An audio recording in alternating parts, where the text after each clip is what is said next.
Bonjour tout le monde, bienvenue dans ce cours B7 qui traite de l'approvisionnement en matière organique des cellules. L'objectif de ce cours est donc de savoir comment une cellule obtient sa matière organique. Alors on va se limiter d'après le programme à la matière organique carbonée. On ignore la matière organique azotée. Alors petit rappel du cours précédent, on a déjà la réponse à cette question. La matière organique, comment les cellules font pour l'obtenir? Alors soit elles la prélèvent à l'extérieur, on le voit ici, par exemple les cellules animales c'est le cas. Les cellules végétales de racines, pareil, elles prélèvent en provenant de la sève élaborée de la matière organique sous forme de saccharose. Là, dans ce cas, les cellules sont dites hétérotrophes, c'est ce qu'on avait défini dans le cours précédent. Une deuxième possibilité, c'est le cas des cellules autotrophes, où là, la matière organique des cellules n'est pas prélevée à l'extérieur, mais ce qui est prélevé, c'est de la matière minérale, donc c'est le CO2, quand on parle de matière carbonée, et ce CO2 ensuite est transformé en matière organique par la cellule elle-même.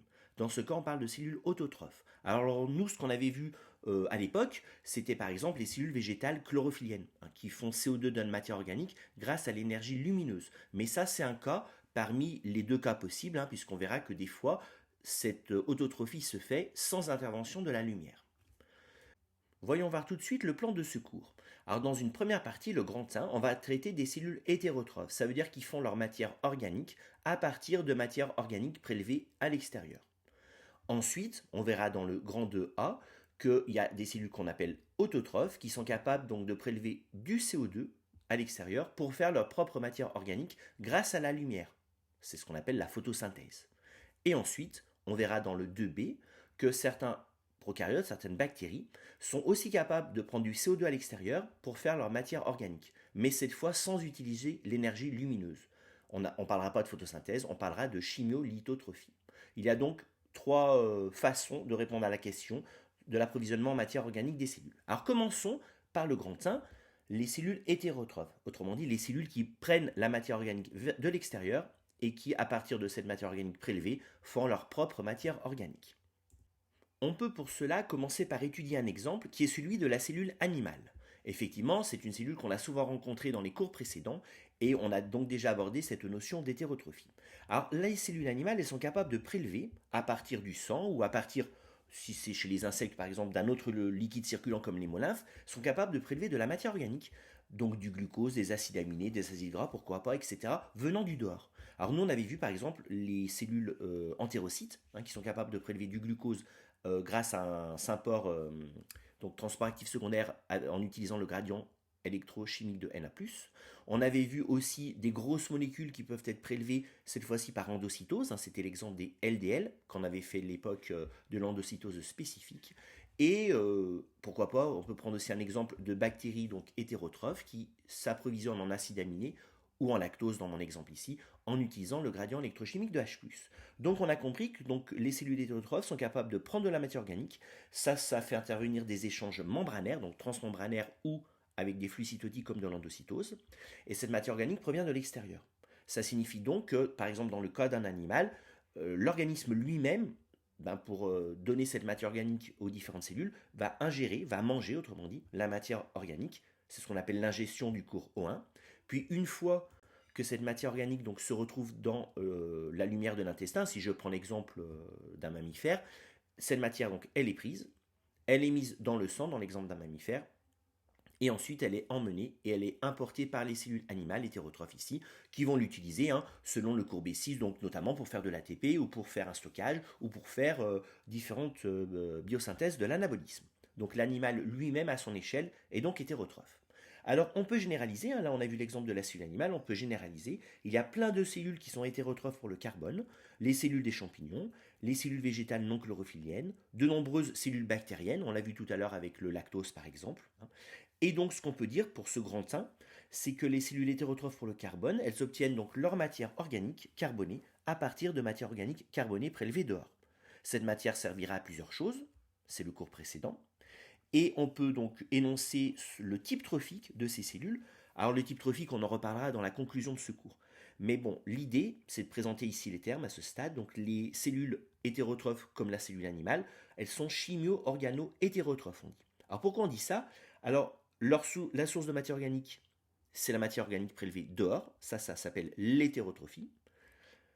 La source d'énergie qui permet de faire l'ATP, c'est de la matière chimique, hein, c'est pas de l'énergie lumineuse ici, donc on parle de chimiotrophie.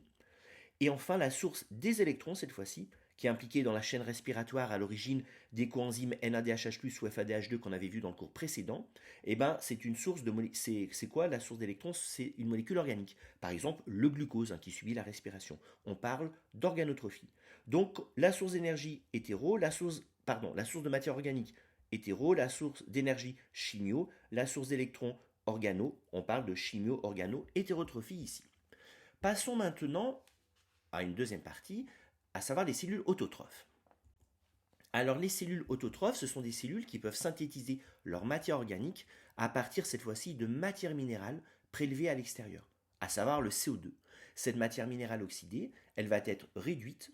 Alors ça demande beaucoup d'énergie, hein, donc il va avoir un apport d'ATP, des électrons pour la réduction, et ça permet donc d'obtenir cette matière organique. Ça, c'est la vue générale de la partie grand 2 qui concerne l'autotrophie pour le carbone. Et à l'intérieur de cette autotrophie, il y a deux cas. Les cellules qui font la photosynthèse et les cellules chimio-autotrophes. Alors commençons par les cellules photo-autotrophes, les cellules qui font la photosynthèse. Dans ce cas, ce schéma qui est ici, il est rendu possible grâce à la lumière. Alors revoyons un petit peu une vue générale de la photosynthèse qu'on avait abordée dans le cours O2. La photosynthèse, qu'est-ce que c'est? La photosynthèse, c'est deux phases. Une première phase qu'on appelle la phase photochimique, où grâce à la lumière, il va se passer plein de choses qui aboutissent à la formation d'ATP et de NADPH+, un composé qui peut donner facilement ses électrons. Une fois qu'on a fait ça, on peut faire la deuxième étape de la photosynthèse, le cycle de Calvin, où là, le CO2 est réduit en matière organique carbonée. C'est l'autotrophie, ça. Alors ça, c'est possible parce qu'il y a des électrons qui proviennent du NADPH+, et parce qu'il y a de l'énergie qui provient de l'ATP ici. Ces deux composés-là provenant de la phase photochimique. Donc la phase photochimique permet de faire le cycle de Calvin. Le NADP ici, biochimiquement parlant, il est très très proche du NAD qu'on a vu dans le cours précédent. La seule petite différence, c'est qu'il y a un phosphate. Donc ça, c'est pas intéressant. Par contre, ce qui est intéressant, c'est effectivement cette réaction-là. Le NADP peut prendre deux électrons et être réduit en NADPH+, et vice-versa pour l'oxydation. Son potentiel redox, c'est toujours moins 320 mV comme le NAD+, du cours précédent. Autrement dit, NADPH+, peut donner facilement ses électrons, ce qu'il fait au cours du cycle de Calvin. Dans les cellules eucaryotes qui font la photosynthèse, cette photosynthèse a lieu au niveau d'organites particuliers qu'on appelle des chloroplastes. Alors là, on voit les cellules photosynthétiques, et quand on zoome, donc ça c'est une cellule, on voit donc plein d'organites qu'on appelle les chloroplastes. Et ces chloroplastes, quand on zoome un petit peu dessus, donc là c'est un rappel du TP de début d'année, quand on faisait les organites, on voit qu'un chloroplaste est délimité par un système de double membrane, comme une mitochondrie, qu'à l'intérieur, donc il y a un compartiment qu'on appelle, pas la matrice ici, mais qu'on appelle le stroma. Et nouveauté, dans ce compartiment, il y a finalement un empilement de ce qu'on appelle des thylakoïdes, que là j'ai représenté en rouge. Ce sont des sacs aplatis, délimités par une membrane, et ces thylakoïdes, ils peuvent s'empiler les uns sur les autres pour former ce qu'on appelle un granum. Et ils ne sont pas indépendants les uns des autres. En fait, il y a des trous entre qui permettent donc la communication du compartiment intérieur, y compris d'ailleurs avec le granum d'à côté, y compris avec le granum ici. Donc ça nous génère un troisième compartiment qui s'appelle le lumen, ou l'espace intrathylakoïdien. Donc voilà comment est fait un chloroplaste. Si je fais une petite comparaison avec la mitochondrie, alors on a vu qu'il y avait des nombreux points communs, par exemple une membrane externe, une membrane interne, un compartiment intérieur matrice ou stromal, les noms sont différents. Il y avait aussi, là je n'en ai pas parlé, mais dans le cours G1, on avait vu qu'il y a du matériel génétique dans les deux cas, qui peut être transcrit et traduit sur place par les ribosomes. Une grosse différence est ici la présence d'un troisième compartiment, le compartiment lumen, du fait de la présence des thylakoïdes. Là, la chaîne respiratoire, donc tous les acteurs de la chaîne respiratoire et les ATP synthase sont sur la membrane interne, d'où l'extension de surface, ce qui optimise le mécanisme. Là, la chaîne photosynthétique et les ATP synthase, on va voir ça, sont situés cette fois-ci non pas sur la membrane interne, mais sur toutes les membranes des thylakoïdes, avec ici encore une augmentation de surface. Donc voyons concrètement comment ça marche cette histoire de photosynthèse. Alors, commençons par la phase photochimique, la première étape de la photosynthèse. Lors de cette phase photochimique, il va y avoir synthèse d'ATP par photophosphorylation et formation de NADPH+, comme on l'a vu dans le schéma de vue générale de la photosynthèse. Alors sur la membrane des thylakoïdes, il y a des ATP synthase et il y a une chaîne de transporteurs d'électrons qui ressemble pas mal à la chaîne respiratoire qu'on a pu voir avec la mitochondrie. D'ailleurs, il y a des ancêtres communs. Par exemple, le complexe qui s'appelle B6F ici ressemble beaucoup au complexe BC1. Dans la mitochondrie, on avait vu donc plein de complexes avec des électrons qui passent à travers. On avait vu qu'il y avait des ATP synthase avec synthèse d'ATP côté matrice. Là, c'est pareil. Il y a des électrons qui vont pouvoir passer entre tout ce monde-là et des H+ qui vont sortir avec synthèse d'ATP côté cette fois-ci stroma. Alors, on a quand même des différences importantes. On a une différence importante, c'est que dans la membrane d'éthylaquide, au niveau de cette chaîne de transporteurs qu'on va appeler plus tard la chaîne photosynthétique, il y a, ce qui est en orange ici, ce qu'on appelle des photosystèmes. Ça, ces photosystèmes, donc ils sont très particuliers, ils sont super importants comme on va le voir. Ce sont de gros complexes qui possèdent plein de pigments et qui peuvent capter l'énergie lumineuse. Alors, on va zoomer sur ces photosystèmes. Alors, il y en a deux, le photosystème 1, le photosystème 2. C'est le 2 qui va intervenir en premier, mais le 1, il a été découvert en premier, d'où son nom. Et il y a une petite différence entre les deux, c'est que là, vous avez vu, il y a un espèce de rectangle, on verra à quoi il sert, et que là, il n'y en a pas. Alors, je vais zoomer sur celui-là, qui est le plus simple, et voir où sont les pigments et comment ça marche. Alors au niveau d'un photosystème, comme ici le photosystème 1, il y a donc plusieurs zones qui ont des rôles différents. Alors il y a déjà ce qu'on appelle les antennes collectrices. Là j'en ai représenté deux, mais des fois il y en a plus que deux. On appelle ça aussi des complexes collecteurs. Alors eux, ils sont faits de protéines et surtout de plein de pigments. Les pigments, ce sont des caroténoïdes, ce sont des chlorophylles, bref, des lipides, dérivés isopréniques, donc pas dérivés d'acides gras. Et eux, ils sont capables donc de capter de l'énergie lumineuse, des photons. Par exemple, lui, là, il a capté un photon ici. Lui aussi, il peut capter un photon. Donc là, il y a plein de pigments au niveau de ces antennes collectrices. Et ces pigments, une fois qu'ils ont capté des photons, donc de l'énergie, on va voir ça tout à l'heure, et ben ils sont capables de donner ensuite de l'énergie au pigment à côté, qui peut donner de l'énergie à celui-là, qui peut donner à celui-là, et qui peut ensuite donner de l'énergie à une molécule de la zone centrale que je n'ai pas encore abordée. Ça peut se faire à gauche, ça peut se faire à droite. Donc plein de pigments peuvent être excités. Ils peuvent prendre l'énergie du photon et la donner à terme à cette molécule qui est ici. Alors regardons justement le centre d'un photosystème. Le centre d'un photosystème, c'est ce qu'on appelle le centre réactionnel. Alors lui, il contient ce qu'on appelle une chlorophylle A du centre réactionnel qui est très particulière. Elle est capable, quand elle reçoit de l'énergie d'un photon, de perdre un électron et de donner son électron à ce qu'on appelle un accepteur primaire. Alors elle fait ça quand elle reçoit directement un photon, ou elle fait ça quand elle reçoit de l'énergie d'un pigment d'à côté, qui lui-même a été excité par un photon, ou qui lui-même a reçu de l'énergie d'un pigment qui lui-même, etc., qui a reçu de l'énergie d'un pigment qui a été excité par un photon. Ce transfert d'électrons, on va le voir, il est spontané. Alors quand un pigment reçoit l'énergie, qui le donne à un autre, qui le donne à un autre, on parle de transfert d'énergie par résonance. Alors tout ça, c'était la présentation. Maintenant, on va essayer de comprendre comment ça marche concrètement. Alors avant ceci, on a besoin d'un prérequis concernant justement l'énergie transportée par les photons. Alors les photons dans le visible sont ici, donc ça c'est le spectre classique de l'arc-en-ciel, de 380 à 720 nanomètres. C'est ce qu'on appelle la longueur d'onde d'un photon. Donc quand je vais vers la droite, la longueur d'onde augmente. Donc le rouge a une longueur d'onde plus forte que le bleu par exemple. Et l'énergie transportée par un photon, elle est donnée par cette réaction assez simple, qui est qu'elle est inversement proportionnelle à la longueur d'onde du photon. Ça c'est une constante, ça c'est une constante. Ça veut donc dire qu'un photon rouge, avec un lambda fort, il apporte moins d'énergie qu'un photon bleu qui a un lambda plus petit. C'est ce qui est marqué ici. C'est ce que nous on doit retenir. Et donc on peut calculer quelle énergie est apportée par un photon. Par exemple, si je prends un photon qui fait 680 nanomètres, je peux calculer que l'énergie qu'il transporte, c'est H fois C sur 680. Alors je mets tout en mètres pour que ce soit homogène, et je calcule et je trouve, voilà, il transporte 2,9 10-19 joules. Et je peux dire une mole de photon, parce que je vais raisonner en mol ensuite quand je vais faire les rendements, etc. Une mole, je multiplie tout ça par le nombre d'Avogadro, et je trouve qu'une mole de rouge de 680, ça transporte 176 kJ.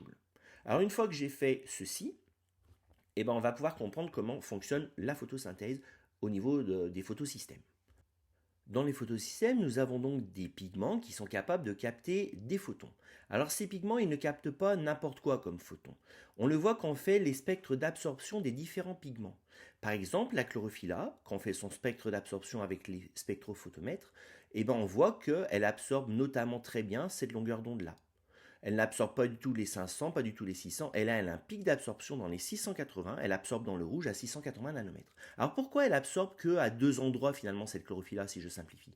Tout ça, ça s'explique quand on utilise ce qu'on appelle les niveaux énergétiques. C'est issu de la physique quantique. Alors qu'est-ce que ça veut dire si on veut rendre ça très simple? Ça veut dire que les électrons, de base, ils sont ce qu'on appelle à l'état fondamental, qui est un niveau énergétique bas.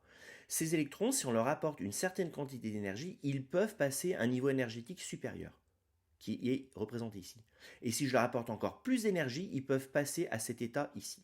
Ça, donc, c'est la quantité d'énergie nécessaire pour changer de niveau énergétique. Il se trouve que la chlorophylle A, si je lui apporte 2,910-19 joules, l'électron qui est ici, il peut passer sur cet état énergétique-là.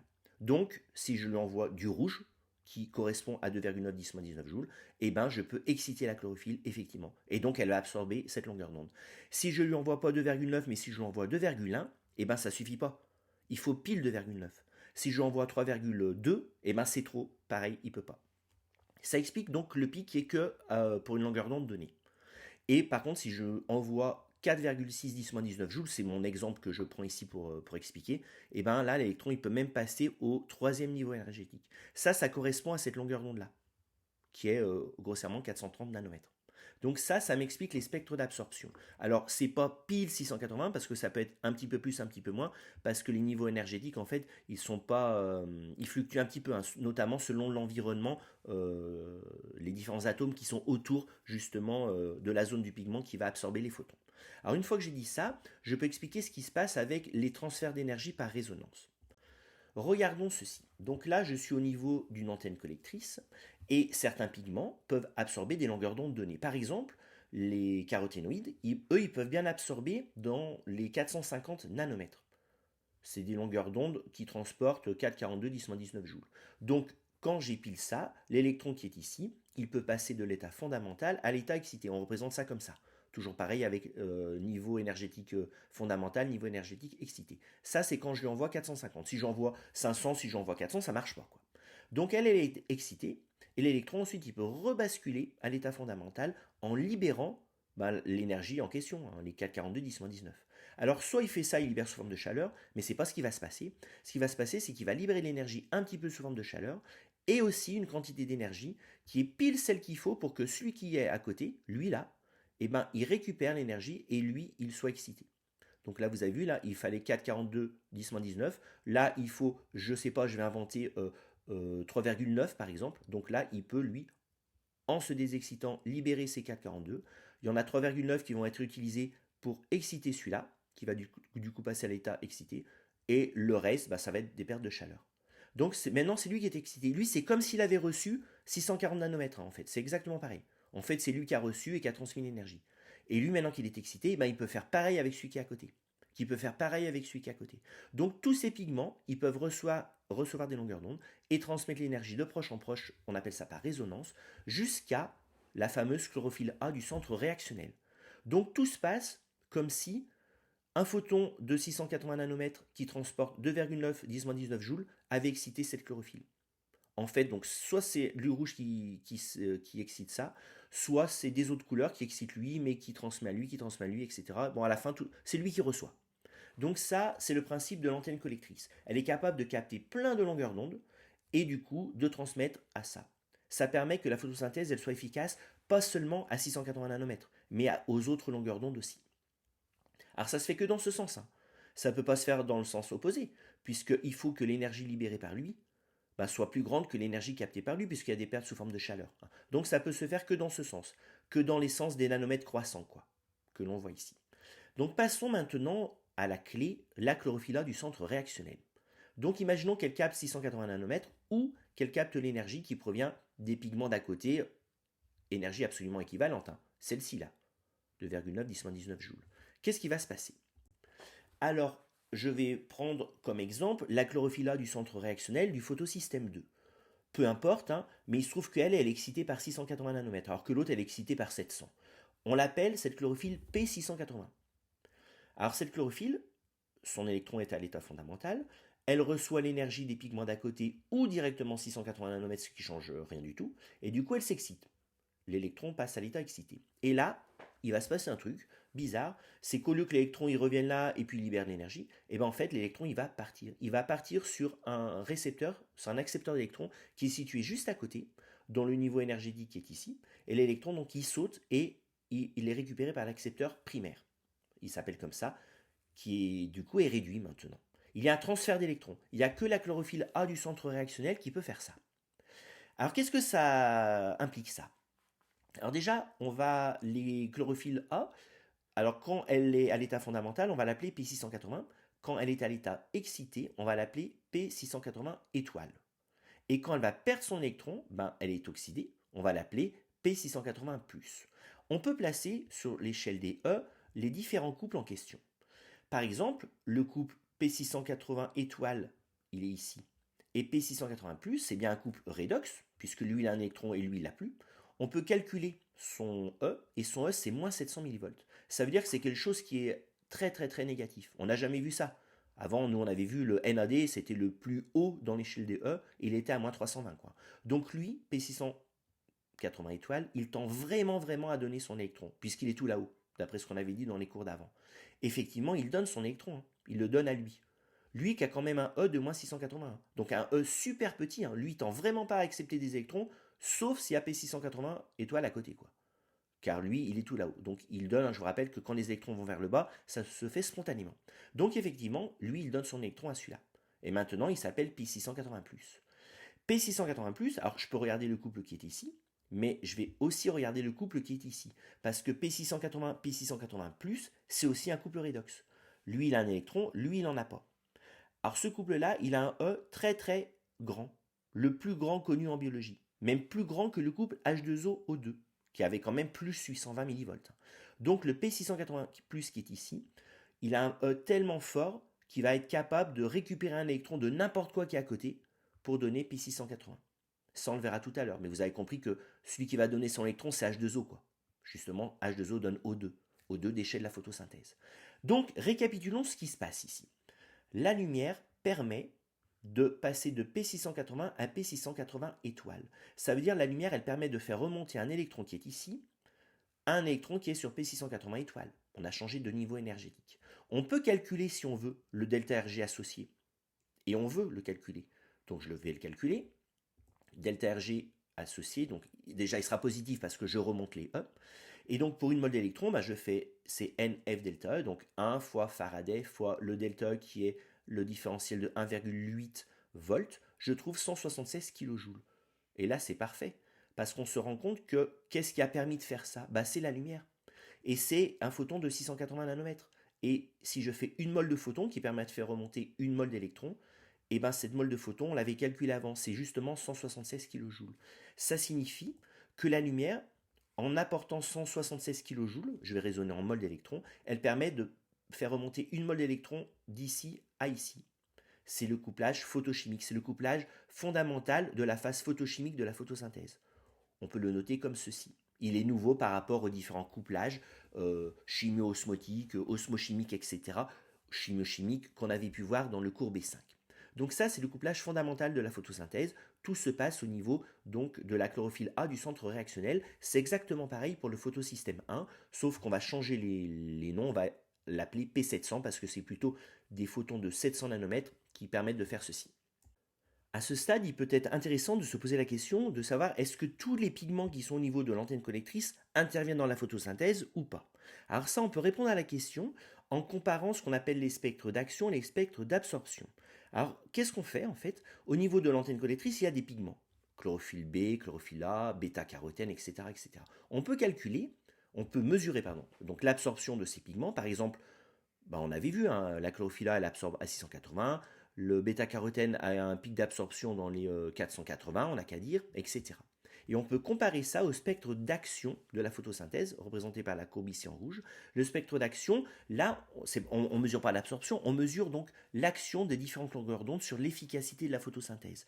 Par exemple, si sur une plante, on lui envoie que du 680 nanomètres, on voit que la photosynthèse, elle marche bien. Par contre, si on lui envoie du 550, que du 550, la photosynthèse, elle marche pas bien. Et si on lui envoie du 450, la photosynthèse marche beaucoup. Alors comment on fait pour voir si la photosynthèse marche beaucoup? Il y a plein de techniques, mais une technique très simple, c'est de mesurer le dégagement d'O2, qui matérialise bien la photosynthèse. Donc on a un spectre d'action. Et là, ce qu'on voit, c'est que quand j'additionne tous les spectres d'absorption des différents pigments, donc il faut imaginer par la pensée que j'additionne cette courbe plus cette courbe plus celle-ci, et bien en gros à la fin, j'obtiens le spectre d'action. Ça signifie que tous les pigments sont importants dans la photosynthèse. Ils interviennent tous. Par exemple, si le bêta-carotène n'intervenait pas, ben, dans ce cas, la photosynthèse ne marcherait pas à cette longueur d'onde-là, puisque les autres n'absorbent pas, il n'y a que lui qui absorbe. Or, la photosynthèse, elle marche. Donc, ça plaide pour l'intervention, dans mon exemple ici, du bêta-carotène. Donc, l'idée, c'est que le spectre d'absorption sommé des différents pigments avec pondéré par leur quantité, hein, c'est à peu près le spectre d'action. Donc, tous les pigments qui sont dans l'antenne collectrice interviennent, captent les photons et transmettent ça au chlorophylle du centre réactionnel. Hein, c'est ça l'intérêt de l'antenne collectrice, hein, c'est de capter plein de longueurs d'onde qui sont différentes des 680 et des 700 nanomètres et de transmettre tout ça au chlorophylle du centre réactionnel. Donc à ce stade, on en est ici. On en est dans les photosystèmes. La lumière a permis de transférer des électrons à un accepteur primaire d'électrons de E très faible. Et donc lui, vu comme il est tout là-haut dans l'échelle de E, il va pouvoir donner très facilement ses électrons à d'autres composés de la chaîne photosynthétique. Alors, passons maintenant à ce qui se passe au niveau de la fameuse chaîne photosynthétique. Alors nous, ce qu'on vient de voir, c'est que déjà les photosystèmes donc, reçoivent des photons. Par exemple, le photosystème de ici donc, capte des photons. Ces photons permettent donc l'excitation de la chlorophylle A du centre réactionnel qui du coup perd ses électrons, qui sont reçus par l'accepteur primaire. Alors là, j'ai mis 2 électrons parce qu'à la fin, je veux faire un bilan avec du NADPHH+, qui demande 2 électrons pour être réduit. Alors ces électrons-là, qui sont donnés maintenant, donc P680 est devenu P680+, son E est très très grand, et du coup, il va pouvoir capter des électrons de quelque chose qui est à côté, qui se trouve être H2O. Donc H2O va pouvoir donner ses électrons, alors en fait, c'est un petit peu plus compliqué, il y a des intermédiaires, mais peu importe. H2O peut donner ses électrons à la chlorophylle P680+, qui du coup redevient P680 étoile. Il faut bien voir la différence entre les transferts d'énergie et ici les transferts d'électrons que moi je fais en bleu. Si je zoome un petit peu ce qui se passe à cet endroit-là, donc cet endroit-là, ça s'appelle le complexe générateur d'O2, il est capable de prendre 4 électrons d'un coup à H2O et de les donner un à un au P680+, pour qu'elle soit réduite en P680 tout court. D'un point de vue énergétique, quand je regarde donc les E et que je fais au cours de la chaîne en fait, qu'est-ce que je viens de voir? Je viens de voir que l'énergie lumineuse permet donc de passer des électrons ici à des électrons ici, c'est l'excitation de la chlorophylle, que P680+ peut récupérer des électrons de H2O et ça se fait spontanément puisque ça se fait vers le bas et lui peut donner ses électrons à l'accepteur primaire. Et ensuite, qu'est-ce qui se passe lui une fois qu'il a ses électrons? Eh bien, il va pouvoir les donner à lui, qui va pouvoir les donner à lui, qui va pouvoir les donner à lui. Là, ça ressemble beaucoup à ce qu'on a vu avec la respiration. Voilà qui est matérialisé. Et ensuite, alors il faut comprendre que pendant qu'il y a ça, il y a lui aussi qui reçoit des photons. Donc lui, il reçoit des photons, il fait exactement la même chose. Donc les photons arrivent à apporter de l'énergie à P700. P700 est excité en P700 étoile. Du coup, il perd des électrons qui sont reçus par un accepteur primaire. Voilà qui est fait. Cet accepteur primaire, on verra d'un point de vue énergétique, il a un E très petit. Du coup, il est capable de donner passivement, d'un point de vue hexagonique, ici, puis à la fin à NADP+. Voilà qui est représenté ici. Et lui, maintenant, ben, il est P700+. Et ben, il est capable de prendre des électrons de la plastocyanine qui est ici. Et ça aussi, c'est passif. Hein. Il suffit d'aller voir ce qu'on a d'un point de vue énergétique. Donc nous on avait déjà fait ça. P700 ici donc est excité en P700 étoile, il devient P700+, il prend les électrons ici. Donc vous avez vu, ça ne demande pas d'énergie. Hein. Tout ça, là, le flux d'électrons, il est passif en fait. Et P700 étoile va donner son électron à lui, qui va le donner donc aux autres complexes, jusqu'au complexe NADP réductase, et j'ai formé mon NADPHH+. Alors ce qui est très intéressant dans la photosynthèse, c'est de voir que le transfert des électrons, alors là je l'ai fait mais après je peux le refaire puisque les photons ils continuent d'arriver, hein. J'ai transféré des électrons de H2O vers NADP+. Autrement dit, j'ai fait une remontée des E. Donc le transfert des électrons, il est globalement endergonique au niveau de la chaîne photosynthétique. Alors vous allez me dire, comment on fait pour obtenir de l'ATP avec ça? Ben effectivement, ça semble difficile. Mais en fait, ce qu'on observe, c'est qu'à un endroit, notamment ici, eh ben, le flux d'électrons, lui, il est exergonique à cet endroit-là. C'est ça qui va exactement comme pour la respiration, permettre par couplage chimio-osmotique de pomper des H+, et de faire de l'ATP par phosphorylation. Ici, photophosphorylation, on dira. Donc, cette chaîne, elle permet à ce stade-là de faire du NADPHH+, à partir de H2O, ce qui est endergonique. C'est la lumière qui permet de faire ça. Alors, quand on voit ceci, on parle de schéma en Z, parce que là, ça fait un espèce de N, mais si on pivote de 90 degrés, ça fait un Z. Ça, c'est ce qu'on appelle le schéma en Z. On verra tout à l'heure qu'il y a une autre possibilité qu'on appelle le schéma cyclique. Alors, à cet endroit-là, ici, les électrons, en passant, libèrent beaucoup d'énergie. C'est exergonique. C'est comme dans le complexe BC1 de la respiration. Et donc, il va se passer exactement la même chose. Je reprends le graphique initial de la respiration. À cet endroit-là, donc couplage, ça permet donc de faire passer des H+, ce qui est endergonique, vous voyez bien là, c'est contre le gradient. Donc c'est un couplage chimiosmotique grâce aux réactions d'oxydoréduction. Alors, quand je regarde un petit peu le triangle qui est ici, j'avais vu dans la mitochondrie que le gradient, c'était surtout un gradient électrique. Au niveau de la membrane du thylakoïde, les gradients chimiques et électriques vont dans le même sens. Mais ici, c'est la composante chimique qui va l'emporter, par rapport à la mitochondrie où c'était la composante électrique. En effet, quand on voit par le calcul ou par l'observation ici, on voit que la DDP c'est uniquement moins 20 mV, alors que c'était moins 160 dans la mitochondrie, et que la différence de pH ici, elle est de 3. Ça veut dire que la différence de le rapport des concentrations, il vaut 1000, alors qu'il valait que 10 au niveau de la mitochondrie.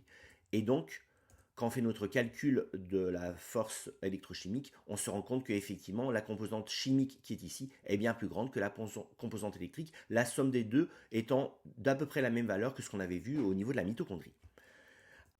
Si on récapitule ce qu'on a vu avec le schéma en Z, on a donc vu quoi? Que grâce à l'énergie lumineuse, on pouvait donc faire passer des électrons de H2O vers NADP+. Si je quantifie, donc pour faire passer un électron, il me faut un photon ici, un photon ici. Donc si je multiplie tout par 2 pour avoir pas 0,5 mais 1 O2 à la fin, il y a donc 4 électrons qui sont en jeu. Il y a donc 8 photons, donc grâce à l'énergie lumineuse apportée par 8 photons, j'arrive donc à faire la réaction endergonique qui est représentée ici, qui demande 440 kJ par mol. À noter que l'énergie des photons, elle permet aussi à cet endroit-là le pompage des H+, qui est aussi endergonique. Donc ça, c'est ce qui se passe au niveau du schéma en Z. Ce gradient d'H+, permettra à terme, on va le voir juste après, comme dans la mitochondrie, de faire de l'ATP.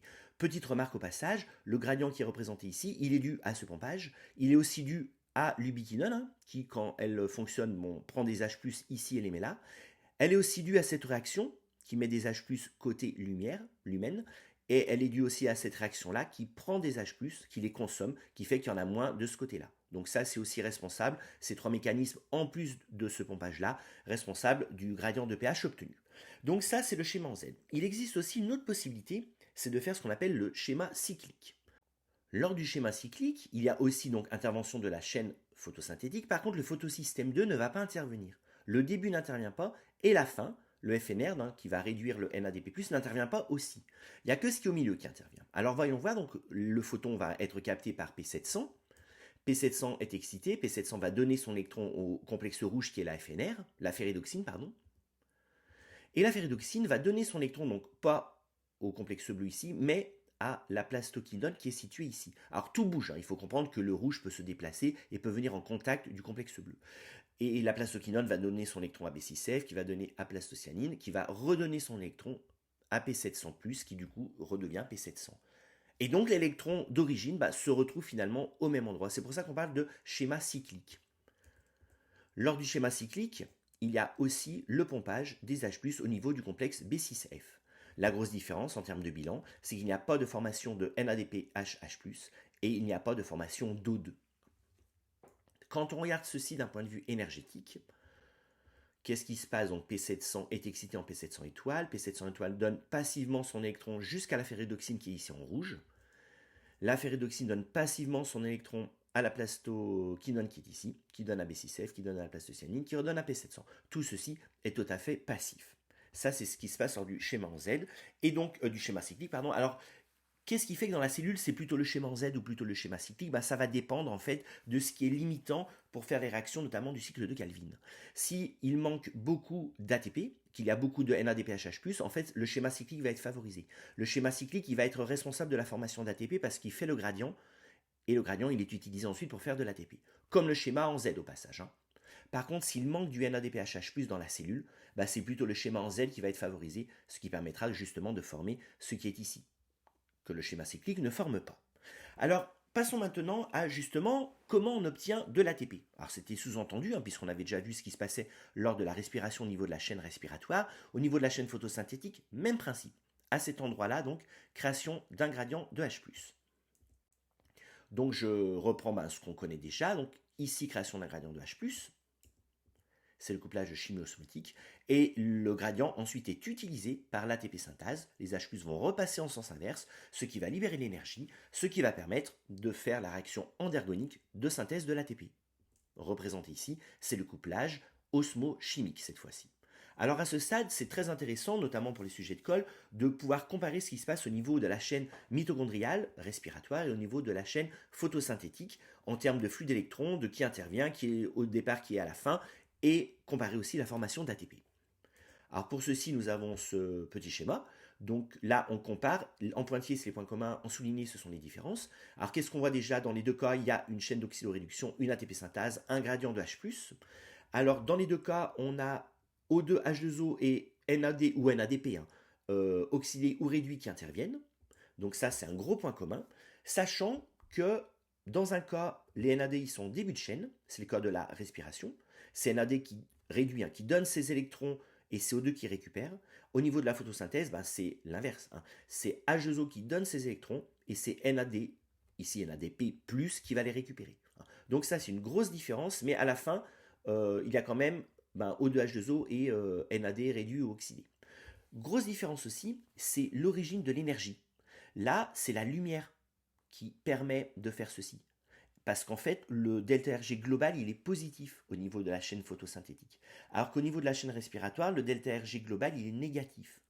Et les électrons qui sont donnés à la chaîne, ils sont apportés donc par les complexes NADHH+ ou FADH2 au passage, mais ils sont issus de l'oxydation de nourriture, de l'énergie chimique. Donc grosse différence entre les deux, énergie lumineuse ou énergie chimique. Dans les deux cas, l'énergie libérée lors du passage va permettre de pomper des H+. Alors là, on comprend bien que l'énergie qui est libérée, c'est marqué le ΔRG négatif. Ici, par contre, on comprend mal. Il faut comprendre qu'à un endroit particulier, au niveau du complexe B6F, il y a un petit endroit ΔRG négatif. Ça, c'est utilisé pour pomper les H+, contre leur gradient. C'est ce qui est représenté ici. À cet endroit-là. Là, c'est négatif. On le voit bien. Le total étant bien positif. Et ensuite, pareil, respiration mitochondrie, pareil. Les H+ passent le long de leur gradient. La valeur du ΔRG est à peu près le même, on l'a calculé, même si dans un cas il est surtout électrique, dans un cas il est surtout chimique. Ça libère l'énergie, et 4 H+ qui passent, en gros ça permet de faire un ATP. C'est représenté à cet endroit-là. On peut, si on veut, donc là c'était pour le bilan, on peut si on veut faire une petite analogie mécanique de ce qui est proposé dans le livre Campbell concernant la phase photochimique. Lors de la phase photochimique, qu'est-ce qui s'est passé finalement?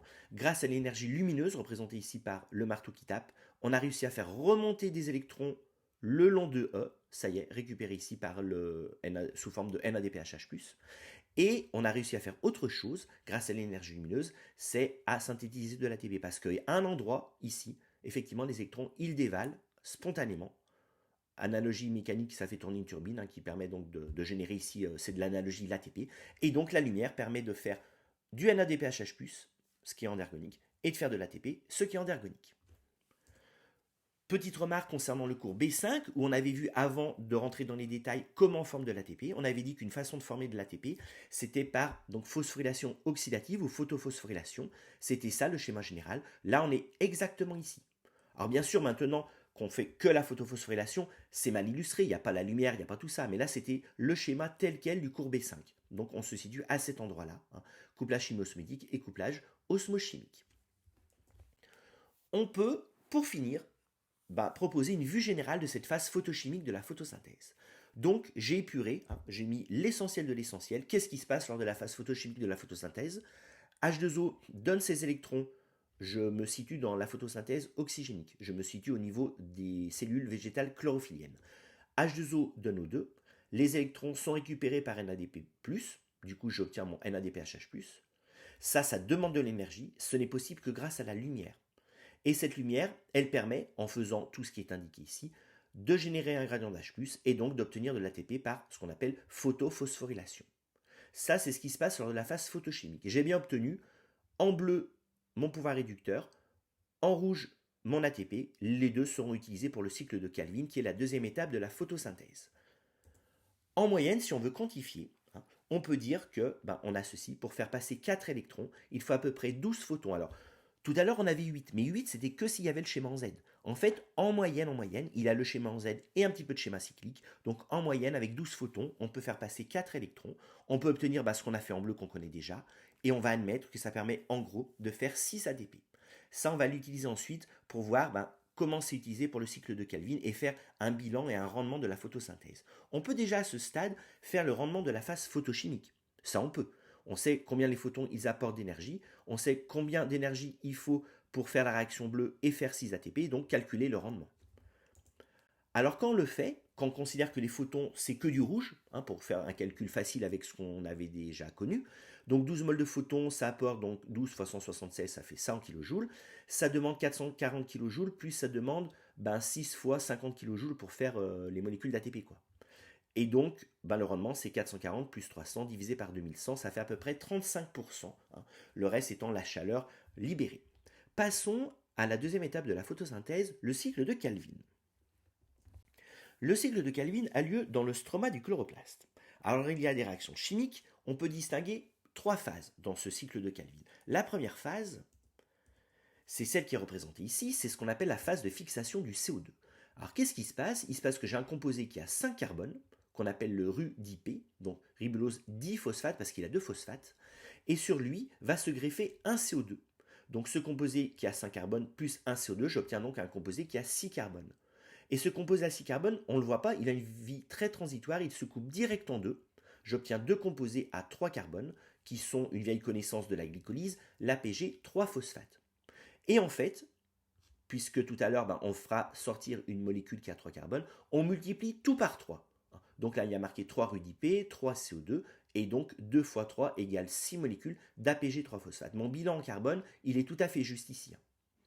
Alors, je vais un petit peu zoomer sur cette réaction qui est catalysée par la fameuse Rubisco. Rubisco, donc Rubi, ça veut dire di ou bis, c'est pareil. Diphosphate ou bisphosphate, c'est la même chose. Donc, elle fait ça, c'est pour carboxylase, elle rajoute du CO2. Le O, c'est pour oxygénase. Pour l'instant, je l'ignore un petit peu. Voyons voir ce que fait la Rubisco.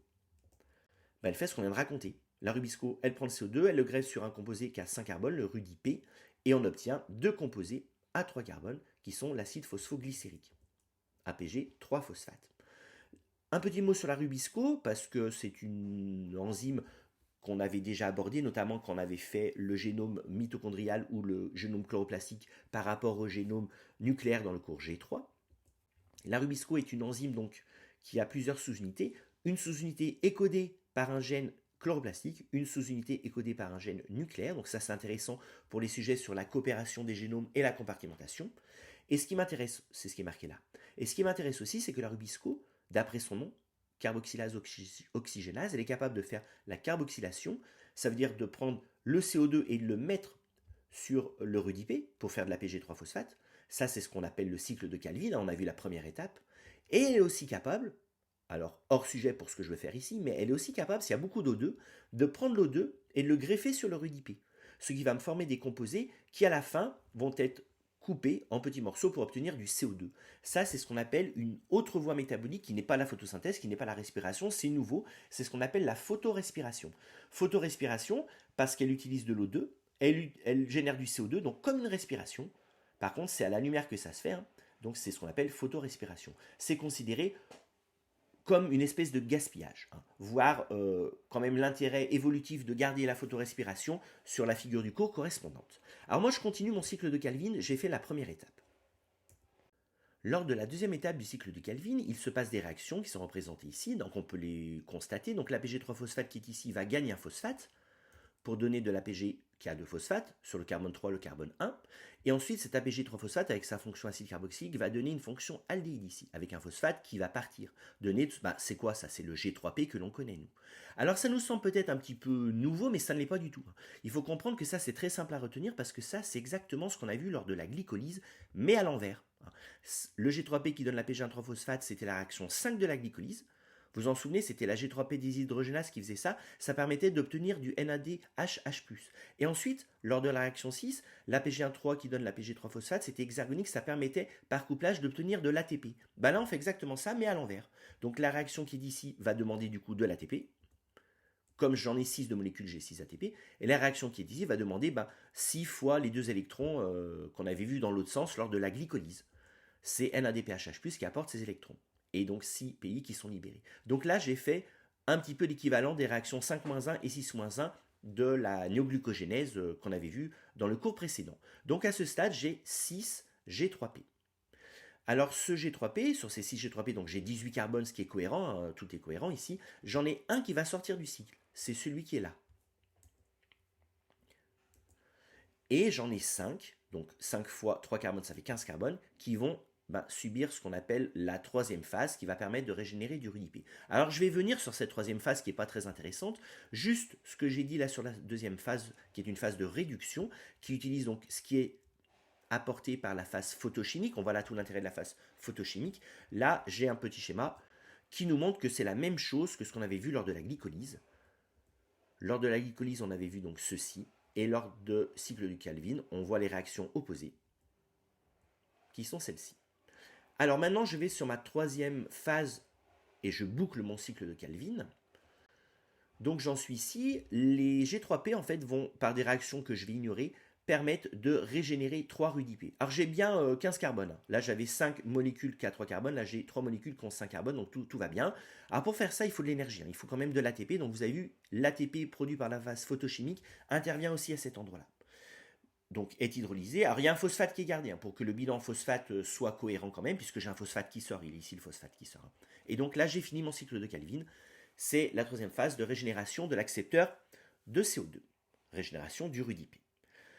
On peut maintenant faire un bilan sur la photosynthèse, donc vue générale de la photosynthèse, et puis bilan chiffré aussi en termes d'ATP de NADPHH+.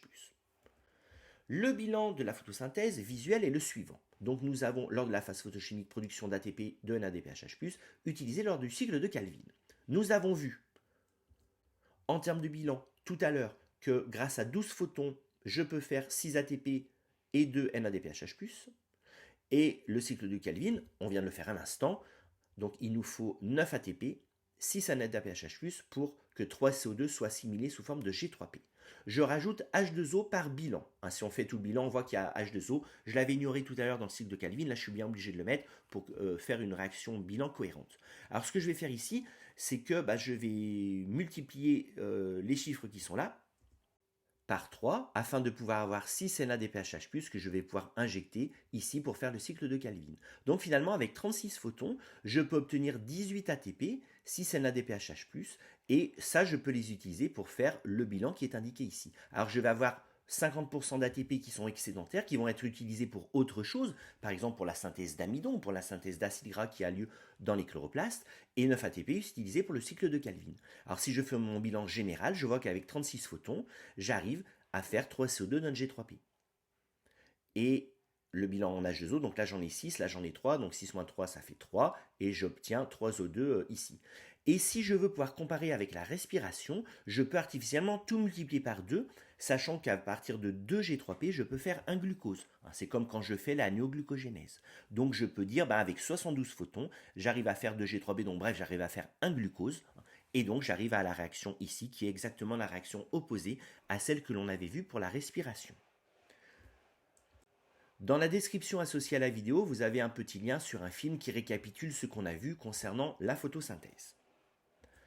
En bilan, il peut être aussi intéressant de s'intéresser aux différents couplages énergétiques que l'on a pu voir lors de la photosynthèse. Alors, il y a des couplages lors de la phase photochimique et lors du cycle de Calvin. Par exemple, lors de la phase photochimique, l'énergie lumineuse va permettre de faire remonter des électrons de H2O vers NADP+. C'est un couplage qu'on appelle photochimique. La lumière, l'énergie lumineuse permet de faire une réaction chimique qui est endergonique. Nous avons vu un autre couplage à un autre endroit, qui est celui-ci, à savoir que les électrons qui sont donnés de la plastoquinone via B6F reçus par la plastocyanine, ça libère de l'énergie, et ça permet de pomper des H+. C'est un donc couplage chimio-osmotique. Et ensuite, on a vu le grand classique qu'on avait vu aussi lors de la respiration, à savoir que les H+, passant le long de leur gradient, libèrent de l'énergie pour faire de l'ATP. C'est un couplage osmochimique. Au niveau du cycle de Calvin, nous avons vu que l'ATP étant hydrolysé permettait de faire des réactions qui sont endergoniques. C'est un couplage chimio-chimique. Et nous avons vu aussi, alors sans trop le détailler, mais on avait mieux détaillé lorsqu'on avait fait la glycolyse à l'envers. Donc là, je vais le faire. C'est que l'APG1,3-phosphate, quand il va le donner, donc l'APG3-phosphate plus un phosphate, ça va libérer l'énergie qui va permettre finalement de faire passer l'électron de NADPHH+, à l'APG3-phosphate. Donc ça, c'est un couplage chimio-chimique qui ne fait pas intervenir de l'ATP, mais qui fait quand même intervenir donc l'hydrolyse d'une liaison phosphate. On peut, une fois qu'on a fait tout ça, calculer le rendement de la photosynthèse, pas de la phase photochimique, de la photosynthèse cette fois-ci. Lorsqu'on regarde le ΔRG associé à cette réaction de la photosynthèse, il est de 2870 kJ par mol. Pour faire ceci, on a vu qu'il fallait 72 photons. Ces 72 photons, si on considère qu'ils font 680 nanomètres, c'est une simplification pour le calcul, je vois donc qu'ils ont apporté ces photons, ça fait 12 000 kJ. Et sur ces 12 000 kJ, je n'en ai utilisé que 2870 pour faire cette réaction. Je peux donc calculer mon rendement. Je trouve à peu près 23%. Alors attention, ce rendement est surestimé, parce que bien sûr qu'il y a aussi du 500 nanomètres, du 400 nanomètres qui sont bien plus énergétiques. Et donc en fait, il faudrait que je le baisse si je faisais des précisions dans le calcul. Et on verra aussi dans les cours sur l'écologie que quand on calcule le rendement photosynthétique à l'échelle d'un champ, par exemple, on trouve des rendements proches de 1%. Donc c'est vraiment plus petit, c'est parce qu'en fait on ne parle pas de la même chose. Voir les futurs cours d'écologie. Nous venons donc de finir cette partie grand A qui concerne les cellules photosynthétiques autotrophes pour le carbone. On a donc vu que ces cellules synthétisent leur matière organique carbonée à partir de CO2 prélevé à l'extérieur. Le type trophique qui correspond à ces cellules, c'est la photolitho-autotrophie. En effet, la source de matière organique, c'est la matière minérale, CO2, on parle d'autotrophie. La source d'énergie qui permet de faire de l'ATP, c'est la lumière, on parle de phototrophie. Et la source d'électrons impliqués dans la chaîne photosynthétique, qui va donner les coenzymes NADPHH+, c'est une source minérale, puisque c'est H2O. On parle de lithotrophie. Petite remarque quand même, là on a fait la cellule végétale chlorophyllienne, il faut savoir que des bactéries photosynthétiques, qu'on appelle les cyanobactéries, font la même chose, c'est le même principe, sachant bien sûr que la phase photochimique n'est pas sur un chloroplasme, elle est sur la membrane plasmique. Et certaines bactéries autres, qu'on n'a pas du tout abordées ici, mais vous verrez en seconde année, elles sont aussi capables de faire une photosynthèse non aérobie, avec un donneur d'électrons qui n'est du coup pas H2O pour donner O2, mais qui peut être autre chose, par exemple H2S. Alors la matière organique qui est synthétisée comme ceci, le G3P, il va pouvoir servir à faire plein de choses dans la cellule végétale. Alors là, on a un petit schéma qui récapitule ceci. Le G3P, il est formé donc ici, par la photosynthèse le jour. Là, je parle du jour pour l'instant. Donc formé par la photosynthèse le jour. Le G3P peut être stocké sous forme d'amidon, peut servir à l'anabolisme, par exemple faire des acides gras. Et le G3P peut aussi sortir de la cellule et va servir à la cellule elle-même, par exemple pour faire de l'ATP, pour faire des molécules comme la cellulose, ou pour être mis en réserve. Donc il y a l'amidon qui est mis en réserve, mais il y a aussi le saccharose. Le saccharose, on l'obtient à partir du G3P, c'est facile. Le G3P donnant du glucose et du fructose, base du saccharose. Ce saccharose peut aussi être exporté en direction de la sève élaborée pour les autres cellules qui ne sont pas autotrophes. Ça, c'est ce qui se passe le jour. La nuit, alors la nuit, il n'y a plus de lumière. On pourrait penser, du coup, il n'y a plus de G3P. Et du coup, il n'y a plus tout ça, quoi. En fait, pas du tout. Il y a encore du G3P lorsque c'est la nuit, mais il ne provient pas de la photosynthèse directement. Le G3P, la nuit, provient du déstockage des réserves. Déstockage de l'amidon, déstockage du saccharose. Donc il y a toujours du G3P qui est dans la cellule. Et tant mieux, puisque la cellule a toujours besoin d'ATP. Et la cellule, elle exporte toujours en direction, par exemple, des racines du saccharose. Donc il y a toujours une exportation du saccharose déstocké ici ou fait à partir de G3P qui provient lui-même de l'amidon. Ça, c'était pour une petite partie sur la physiologie. Il nous reste une chose à voir sur l'autotrophie, c'est le cas des bactéries qui n'utilisent pas la lumière pour être autotrophes, mais qui utilisent donc une oxydation de matière chimique. Ça, c'est notre partie grand B. Donc ça s'intitule certaines bactéries autotrophes vont obtenir de la matière organique à partir de CO2 par une autre voie sans utiliser l'énergie lumineuse, c'est ce qu'on appelle la chimiolithotrophie. Alors, le principe général, il est assez équivalent, du coup assez simple, c'est qu'il va avoir deux phases. La première phase, c'est que la bactérie donc, va obtenir de l'ATP et du NADPHH+. Alors ça va dépendre des bactéries, hein. Des fois c'est du NADHH+, donc moi je vais tout le temps dire NADHH+, hein, mais ça va dépendre. Et une fois qu'on a ce pouvoir réducteur et cet ATP, la bactérie dans un second temps va faire un cycle de Calvin. Comme pour la photosynthèse, quoi. C'est juste que ici, c'est pas la lumière qui permet d'obtenir l'ATP et le NADHH+. Alors voyons voir ceci avec un seul exemple, c'est la bactérie Nitrobacter. Donc première chose, la Nitrobacter donc, va faire de l'ATP et du NADPHH+, en oxydant de la matière minérale, qui est NO2-. Alors Nitrobacter est une bactérie du sol. Dans le sol, il y a du NO2- qui provient du NH4+, qui a lui-même été oxydé par d'autres bactéries, peu importe, dans le sol. Ce NO2- donc, peut être oxydé en NO3- par donc, une enzyme qui est située sur la membrane plasmique de cette bactérie-là. Et cette enzyme-là, elle est capable ensuite de donner l'électron donc récupéré par cette réaction-là, ici, à la chaîne respiratoire. Alors pas n'importe comment, parce qu'il y a une histoire de quoi. Vous avez vu, le E, il est à plus 420 millivolts. Donc l'électron, il ne peut pas être donné, par exemple, au début de la chaîne respiratoire, parce que ce sera endergonique. Non, par contre, ça peut être donné au cytochrome C, qui lui va donner ça au cytochrome C oxydase. Ça, c'est possible, ça, c'est spontané, en fait. Et O2 récupère ceci. Là, on le voit. Et comment on fait pour avoir de l'ATP avec ça? En fait, à cet endroit-là, c'est un des trois complexes qui pompe de l'ATP par couplage chimio-osmotique. Donc c'est exactement ce qui se passe. Pompage j'ai dit ATP, c'est de H+. Donc pompage de H+, à cet endroit-là. Et le H+, ensuite peut, donc création d'un gradient électrochimique de H+. Et ce gradient est utilisé pour faire de l'ATP par phosphorylation oxydative classique. Il y a donc intervention du couplage chimio-osmotique et osmochimique, comme on en avait vu lors de la troisième étape de la respiration. Donc finalement là, ça ressemble beaucoup à la troisième étape de la respiration. C'est le même principe, sauf que le donneur d'électrons, il ne provient pas des électrons du glucose ou des acides gras qui l'ont donné à NADHH+, qui l'ont donné à la chaîne, mais il provient de NO2-, qui donne à la fin de la chaîne. Ça s'appelle aussi une chaîne respiratoire par définition.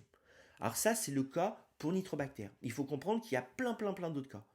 Parce que Nitrobacter, il prend NO2-, mais il y en a d'autres qui prennent d'autres électrons, par exemple les électrons de NH4+, je vous ai dit tout à l'heure, c'est le cas de la bactérie Nitrosomonas. Il y en a qui prennent des électrons de Fe2+, de H2S, etc., etc. Par contre, à la fin, c'est donné de telle sorte que effectivement ce soit hexergonique, hein, pour qu'il y ait bien un pompage à cet endroit-là. Alors justement, là on a une flopée de possibilités. Les accepteurs peuvent être O2 ou peuvent être autre chose, hein. Donc des fois, ce qui se passe, c'est une chimiolithotrophie qui n'est pas du tout avec nécessité d'O2, hein. On le voit ici avec Thiobacillus dénitrificans, qui lui justement enlève, c'est pas très cool pour le sol, enlève le NO3- du sol, hein, puisque le NO3- va récupérer les électrons pour donner du N2, qui ensuite peut partir du sol. Alors, à ce stade, il peut être intéressant de comparer ce qu'on a vu avec la chimiolithotrophie ici et ce qu'on a vu avec la respiration au niveau du courbet 6. Alors, lors de la respiration, qu'est-ce qu'on a? On a, je vais prendre du glucose, c'est un exemple, de la matière organique style glucose qui est oxydée totalement jusqu'au stade CO2. Ça permet de récupérer plein d'électrons, c'est NAD qui récupère un FAD. Ça permet de faire un petit peu d'ATP, mais pas trop. Et ce NAD va donner ça pour la troisième étape de la respiration, qui est l'étape où il y a la chaîne respiratoire. Ça génère un gradient d'H+, ça permet de faire de l'ATP. Et ça me permet d'en faire beaucoup de l'ATP. Parce que là, ici, j'ai 3 fois du pompage au niveau des 3 gros complexes. Le delta Rg, il est fortement négatif. On le voit ici. Ça libère 220 kJ par mol. Plein d'ATP formés. Là, chez Nitrobacter, j'ai l'équivalent de la fin. J'ai l'équivalent de la troisième étape, sauf que ce qui donne les électrons, ça vient pas du tout de la matière organique, puisqu'elle est tout le temps fin. Ça vient de NO2-. NO2- donne ces électrons, et le saut, le delta E ici, il est petit. C'est que 77 kJ par mol par rapport à ici. Donc j'obtiens de l'ATP, mais pas trop, puisqu'il n'y a qu'un endroit où je ponds du H+, et donc le gradient, pour former un gradient fort, il faut que je fasse ça plein de fois, quoi. Et justement, ça me permet de rebondir sur l'importance biologique de Nitrobacter, Nitrosomonas et de toutes ces bactéries qui font la chimio-lithotrophie dans le sol. On a l'impression, nous, que c'est pas très intéressant, mais en fait, si, ça peut être très intéressant, même pour les plantes. Parce que cette bactérie, pour avoir un certain nombre d'ATP, pour avoir un nombre d'ATP équivalent à ce qui est là, il faut qu'elle fasse plein de fois la réaction, puisque quand elle fait une fois la réaction, vu le delta E, elle a peu d'ATP. Donc pour avoir beaucoup d'ATP, il faut qu'elle fasse plein de fois la réaction. Du coup, plein de fois, elle fait l'oxydation. Et du coup, dans le sol, Significativement, le NO2-, il est bien transformé en NO3-.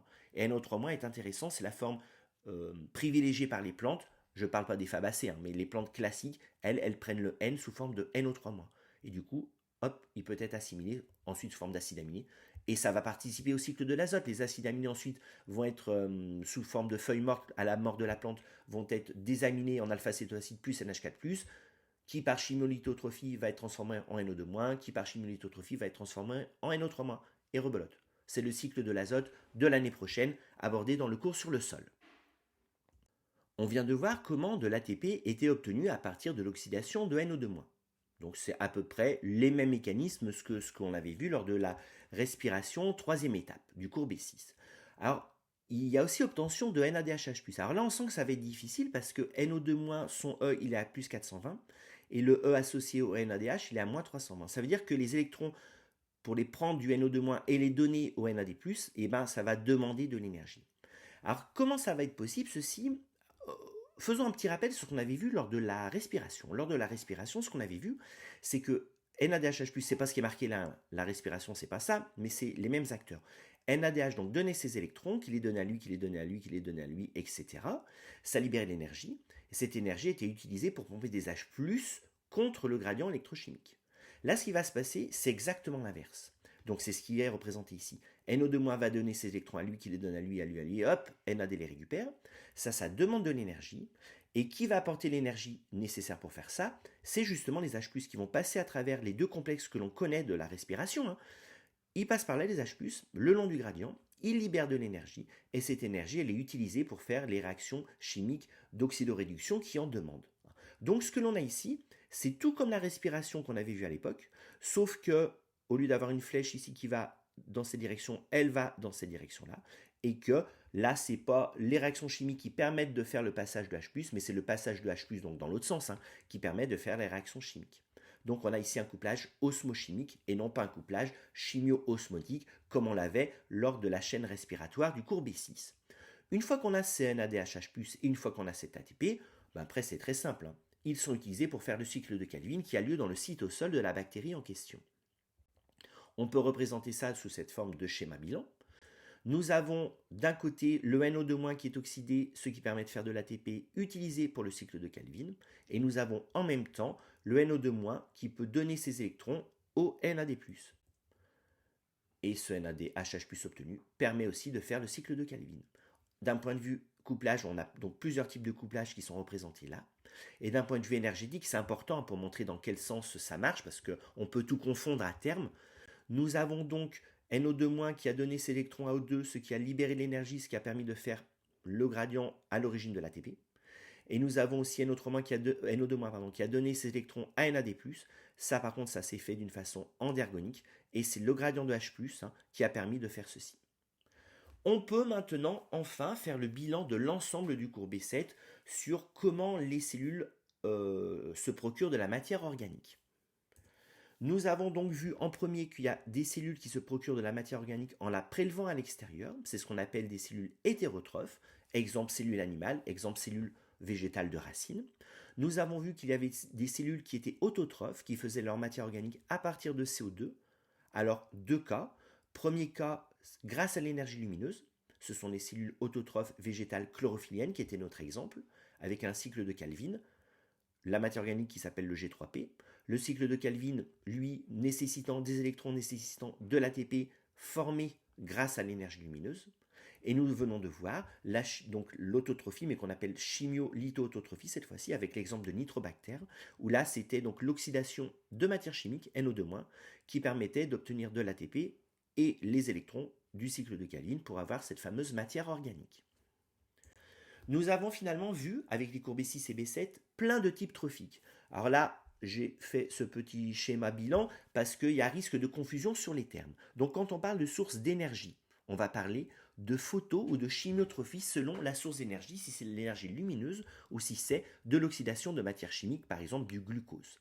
Concernant la source de matière organique, soit cette matière organique elle est prélevée à l'extérieur, on parle d'hétérotrophie, soit la matière organique elle est faite à partir de CO2, on parle d'autotrophie.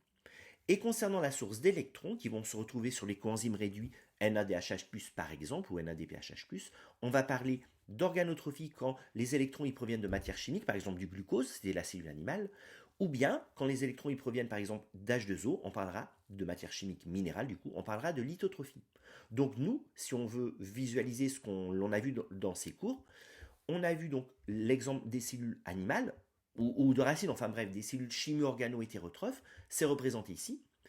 L'hétérotrophie est représentée ici. La chimiotrophie, on voit bien que c'est la matière chimique qui est dégradée pour obtenir de l'ATP. Et les électrons, ils proviennent de cette matière chimique organique, par exemple le glucose. Donc là, c'est l'organotrophie. On a vu aussi, dans le cas des cellules végétales chlorophylliennes, la photolitho-autotrophie. Donc l'autotrophie, on la voit ici, c'est le CO2 qui permet de faire de la matière organique. La lumière, c'est elle qui est responsable de tout ce qui se passe là. Donc l'énergie de l'ATP provient finalement indirectement de la lumière. Et les électrons qui se retrouvent là-dessus, ils viennent d'où les électrons? Hop, ils viennent d'H2O. Ils viennent bien de matière minérale, c'est bien de la lithotrophie. Là, ces deux schémas représentent tout ce qu'on peut trouver chez les cellules eucaryotes. Chez les cellules bactériennes, on peut trouver la même chose, mais on peut trouver d'autres choses aussi. Par exemple, on peut trouver, c'est le seul exemple qu'on a vu en BCPST1, le cas de la chimio-litho-autotrophie, le cas exemple de nitrobactère. C'est là l'exemple qu'on a vu avec une matière chimique minérale, NO2-, mais ça peut être autre chose. Il est à noter, vous verrez ça en seconde année, qu'il peut exister aussi d'autres choses qu'on n'a pas du tout abordées. Par exemple, la chimio-litho-hétérotrophie, ça existe. Ou la photo-organo-autotrophie, ça existe aussi. Mais nous, on n'en parle pas du tout dans ce cours.